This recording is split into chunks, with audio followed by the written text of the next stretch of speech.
Hello, this is Ryan Woodward recording a walkthrough and demo of a 4-bit adder subtractor I made.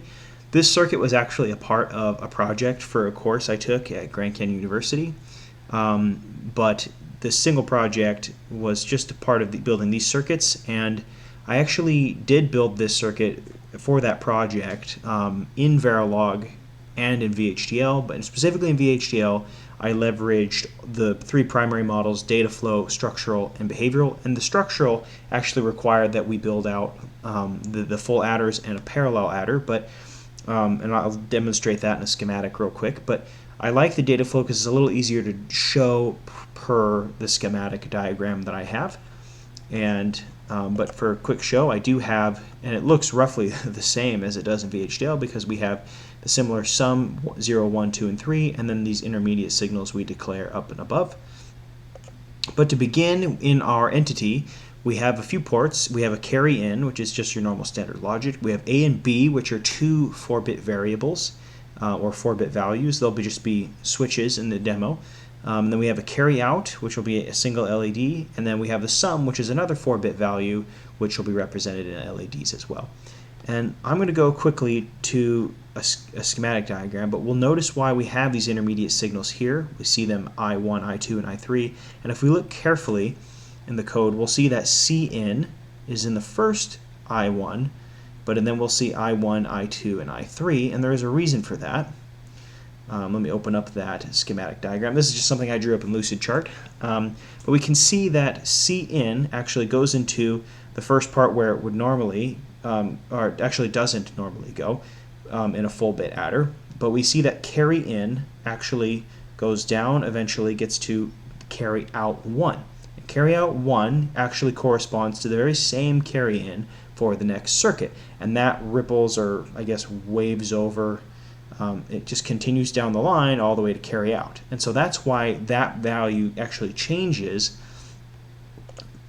as the circuits go on. So we see that Cin is the first, then it goes to I1, I1 gets moved down out here, or I1 goes to the next circuit, I2, I3, and so on. Alright, that is it for this 4-bit adder subtractor. I will provide a demo to this. Alright, and here's the 4-bit adder subtractor. We have A 0 to 3, B 0 to 3, and then we have our carry in, which also selects the operation we perform. So if we were to, let's say, add A0 and B0, we should see 2, and we do. The binary values are 1, 2, 4, and 8. We could add, let's say, 2 and 1, and we'll see 3. And the only way we'll see that carryout go high is if we were to add 8 and 8, for instance. We could add 8 plus 8, and we'll see 6. It would be 16, but the most we can handle with 4 bits is 15. So we'll see carry out. But we could also do that if we were to flip A completely high, and then maybe add B0 here to see that go high.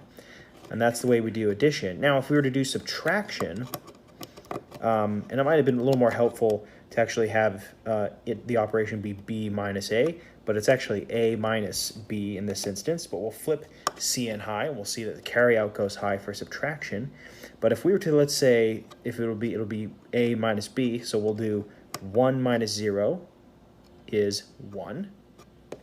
And if we were to do 8 minus, whoops, excuse me, that messed it up a little bit, because what we're actually doing is 1, 0 minus 1. But if we were to do 8 minus 0, we'll see 8 go high, that 8 LED there. But we could do 8 minus 1, and we'll see 7. 4 plus 2 plus 1 is 7.